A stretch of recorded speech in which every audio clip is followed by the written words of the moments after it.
Focus ہیں جہانگیر جدون صاحب اور حافظ احسان کھوکر صاحب. جدون صاحب, اب جو ڈویژن نظر آ رہی ہے نا وہ اس طرح سے نظر آ رہی ہے کہ بات آپ کر رہے ہیں انٹینٹ کی, اور آپ یہ کہہ رہے ہیں کہ نیت یہ تھی, اور یہی باتیں جو اس وقت ڈویژن نظر آ رہی ہے وہ کہتے ہیں کہ جی آپ نیت کی بنیاد پر بات کر رہے ہیں, جبکہ جو جج صاحبان ہیں, جو حکومت بھی کہتی ہے کہ انہوں نے آئین پر عمل درآمد کرنا ہے, وہ اچھا ہے وہ برا ہے, اس پر آپ فیصلہ نہیں کر سکتے جب تک کہ وہ فیصلہ ہو نہیں جاتا, رائٹ؟ جب تک وہ لاگو ہے آپ نے عمل درآمد کرنا ہے, بحث یہ ہے. نہیں دیکھیں, آئین پہ تو عمل درآمد حکومت خود ہی نہیں کر رہی نا. جب ریزرو سیٹوں کا ایک فیصلہ آ گیا تو آج دن تک دیکھیں جدور آپ کو سوال کیا 26ویں ترمیم کے نیچے ہے. وہ میں بات کر رہا ہوں کوکر صاحب ان کو کمپلیٹ کرنے دیں نا پہلے.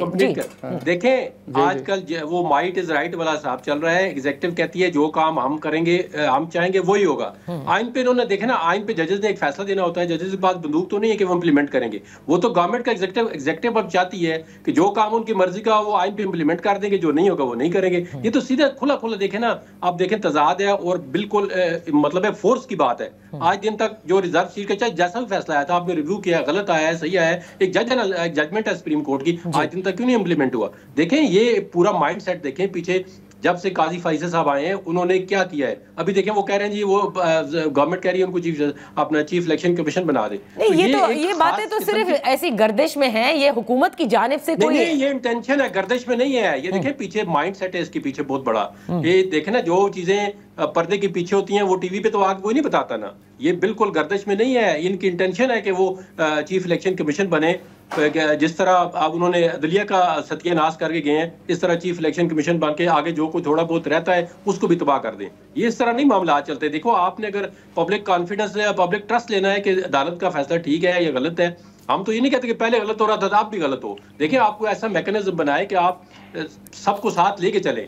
اب دیکھیں جس طرح آپ نے پہلے کہا انٹرو میں جی کہ اب کورٹ کے اندر ڈویژن تو انہوں نے ختم کرنی تھی کہ یہ چیف جسٹس آ رہے ہیں, تو کورٹ کے اندر ڈویژن نہیں, انہوں نے اپنے جو یہ ایک ہی چیمبر سے آئے ہوئے تینوں جج, منصور شاہ صاحب بھی, ترمیلا بھی اور افریدی صاحب بھی, تینوں آپس میں دوست ہیں, تینوں مطلب روزانہ بیٹھتے اٹھتے تھے اکٹھے شام کو بھی. تو اس کے بعد اگر دیکھیں نا کوئی ڈویژن اس طرح کی آ جاتی ہے تو پھر ہمیں تو نہیں پتا اندر کی کیا صورتحال ہے, لیکن ایک ہم تو دیکھ رہے تھے کہ ہو سکتا ہے کورٹ اب سپریم کورٹ ٹھیک ہو جائے. لیکن اگر آپ نے کہنا جی کہ 26ویں ترمیم آپ دیکھنا جو بنچ بنا ہوا ہے آئینی, انہوں نے یہ کہا تھا پوری کورٹ کو, اب دیکھیں کے پی کے اندر کوئی آئینی بینچ نہیں ہے, اسلام آباد کے اندر ابھی تک کوئی آئینی بینچ نہیں ہے. تو یہ تو جس وقت ایگزیکٹو چاہے گی وہ آئینی بینچ بن جائیں گے, جس وقت نہیں چاہے گی, اور اپنی مصلحت کے ساتھ کام کر رہے ہیں, وہ کسی اس اپنی ایک خاص لائن پہ کام کر رہے ہیں. وہ یہ نہیں کہ میرٹ اور رول آف لا اور آئین کو جو ہے وہ اپ ہولڈ کرنے کے لیے کام کر رہے ہیں, یہ ختم نہیں ہو رہا. اچھا چلیں, آپ کا یہ نقطہ نظر ہے. کھوکر صاحب میں آپ سے یہ جاننا چاہوں گی کہ ایک اور جس پر بڑا جسے میں کہتی ہوں بحث چھڑی ہوئی ہے اور جس پر یہ خط بھی لکھے جا رہے ہیں, وہ معاملہ ہے کہ اسلام آباد ہائی کورٹ میں جو ججز کا ٹرانسفر کیا گیا, ٹھیک ہے, آئین کے آرٹیکل 200 کے تحت کیا گیا, لیکن آئین کے آرٹیکل 194 کو کوٹ کر کے کہا جا رہا ہے یا اب جب وہ اس ہائی کورٹ میں آئے ہیں تو انہیں حلف لینا ہوگا, جبکہ دیکھا یہ جا رہا ہے کہ وہ حلف نہیں لیں گے. یہ کیا معاملہ ہے آپ سمجھتے ہیں؟ کیونکہ وہ صاف لکھتے ہیں کہ یہ قانون کی خلاف ورزی اور آئین کی خلاف ورزی ہو رہی ہے. نادیہ, ایک تو یہ ہے کہ آپ کا آرٹیکل 192 کے نیچے آپ کی ہائی کورٹ اسٹیبلش ہوتی ہے, 193 کے نیچے اپوائنٹمنٹ کا پروسیس ہے, 194 کے نیچے جا کے جو آپ کا اوتھ ہوتا ہے جو بھی ہائی کورٹ کا جج ہے. اب جو آپ جس نے 200 آپ جس آرٹیکل کا ذکر کرتے ہیں, دنیا کے جتنے بھی کامن لا کنٹریز ہیں جہاں پہ انگریز نے حکومت کی ہے اور اپنا لیگل سسٹم چھوڑا ہے, یا آپ کی فیڈرل کورٹس ہیں جن میں سپیریئر جوڈیشری شامل ہے, وہاں کے اوپر from one court to another court transfer ہوتی ہے. ہمارے انڈیا میں بھی یہ ہوتی ہے.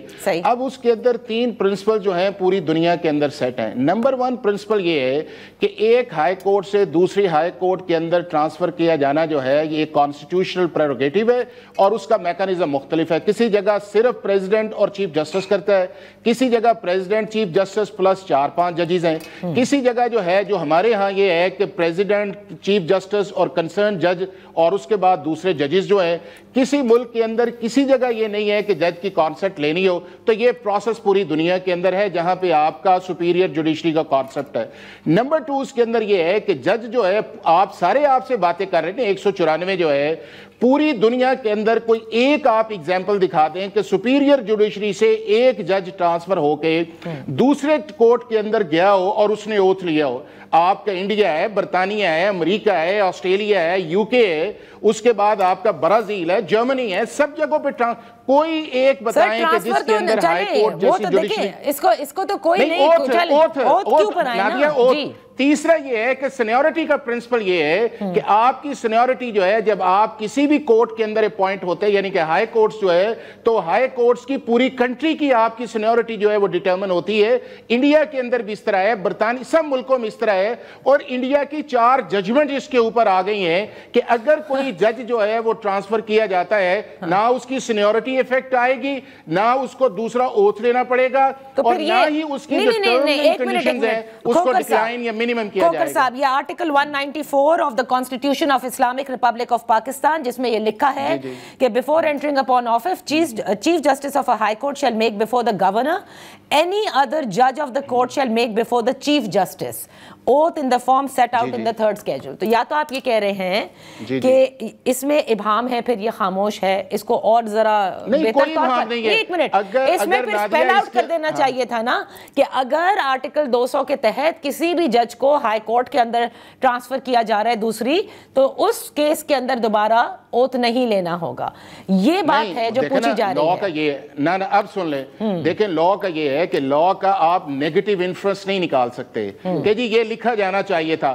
اگر یہ ہوتا کہ آپ کو دوسرا اوتھ لینا ہے تو آرٹیکل 200 کے نیچے لکھا جاتا کہ جی جو شخص ٹرانسفر ہو کے آئے گا اس کا اوتھ لیا جائے گا. جب اس نے لکھا ہی نہیں آرٹیکل 200 کے اندر اور 194 کا اس نے ایک اوتھ کانسٹیٹیوشن کے نیچے لے لیا ہے تو دوسرا اوتھ کس چیز کا؟ اور دوسرا یہ جدون صاحب سے میں پوچھ رہی ہوں، آپ نے بتا دیا. جدون صاحب میں تو ایک انگریزی سمجھ سکتی ہوں، ایک اردو سمجھ سکتی ہوں، جو کچھ بھی درج کیا گیا ہے اسلامک ریپبلک آف پاکستان کے کانسٹیٹیوشن میں.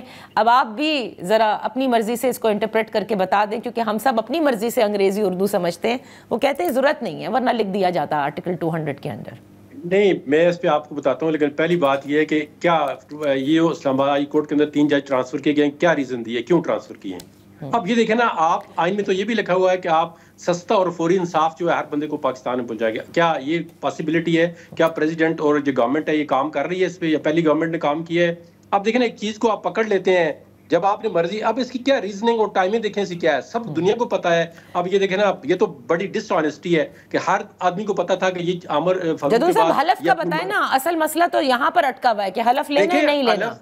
الف دیکھیں نا، اگر وہ الف لیتے ہیں تو وہ سب سے آخر میں چلے جاتے ہیں، پھر کوئی جج بھی اپنی کانسنٹ نہیں دے گا کہ میں دوسری کورٹ میں ٹرانسفر ہونا چاہتا ہوں، کیونکہ جب وہ الف لیں گے دوسری کورٹ کا، تو جب وہ الف لیتے ہیں تو اس میں لکھا ہوتا ہے کہ فلانی کورٹ کا. دیکھیں نا، انہوں نے چیف جسٹس جو ہے، ایک جج جو ہے وہ لاہور ہائی کورٹ سے الف لیا ہوا ہے، اور اس میں لکھا ہوا ہے کہ ایز اے جج آف لاہور ہائی کورٹ میں الف لے رہا ہوں. اب اس میں ایمبیگوٹی ہے، اس میں کانسٹیٹیوشن میں کلیئر نہیں ہے ان کے. اب دوسرے ججوں کی یہ کہاں پہ لکھا ہوا ہے کہ ایک جج جائے گا تو ایک بندہ جو ہے وہ سب سے اوپر ہے، پیونی جج ہے، تو اس کی سینیرٹی کو ڈاؤن کر دے گا. یہ کہاں پہ لکھا؟ تو اس بندے کی جو آپ گریوینس ہے، یہ فیکٹرز ہیں، آپ جان بوجھ کے کیوں اس کو تباہ کر رہے ہیں اگر آپ کو پسند نہیں ہے؟ اچھا، اور اب جو سینئر موسٹ بنیں گے، جو سینئر موسٹ بنیں گے، ان کا آٹومیٹکلی سپریم کورٹ میں ایلیویشن بھی جلدی ہو جائے گا as compare to the other ججز. یہ تو پھر آپ ہائی کورٹ کے چیف جسٹس کو جس وقت مرضی ہٹا دیں، نیچے والا جو پیونی جج ہے اس کے اوپر ایک جج لے جائیں جس کی سینیرٹی ہوگی ہائی کورٹ لاہور سے بلوچستان لے جائیں، بلوچستان سے سندھ میں لے آئے. یہ تو پھر دیکھیں آئین کی انٹینشن یا آئین کی منشا یہ نہیں ہے. یہ ٹرانسفر ہوتی ہے کہ اب ریزن کیا ہے، کیا کیس ختم کر کے آگے یہاں پہ زیادہ ہے، تو ریزن ہی نہیں بتائی نا. وہ ٹائمنگ جو ہے وہ بڑی امپورٹنٹ ہے کہ میلا فارٹی ہے اس کے پیچھے. اوکے،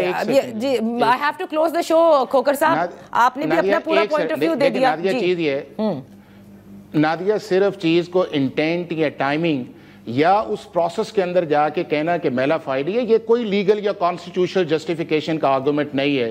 آرٹیکل 200 کے اندر ایک کنسلٹیشن پروسیس ہے، پاکستان کے چیف جسٹس نے پبلکلی اس کو سپورٹ کیا ہے. اب اس کے پیچھے کیا میلا فائڈی یا انٹینٹ ہے؟ میرا خیال یہ ہے کہ جب کانسٹیٹیوشنل سکیم کلیئر ہے، we have to follow the constitution and law. Well, اب یہ دیکھنا ہے کہ 26ویں آئینی ترمیم میں جو پیٹیشنز فائل کی گئی، جب ٹیک اپ کیا جاتا ہے کیا فیصلہ آتا ہے. لیکن یہ بات واضح ہے کہ اس پر اور اس کی امپلیمنٹیشن جیسے جیسے ہو رہی ہے ویسے ویسے ہم دیکھ رہے ہیں کہ مختلف آراء بھی سامنے آ رہی ہیں اور جو ڈویژن ہے وہ بڑھتی چلی جا رہی ہے. That's all for today. کل پھر آپ کے خدمت میں حاضر ہوں گے. اجازت دیجیے. اللہ حافظ.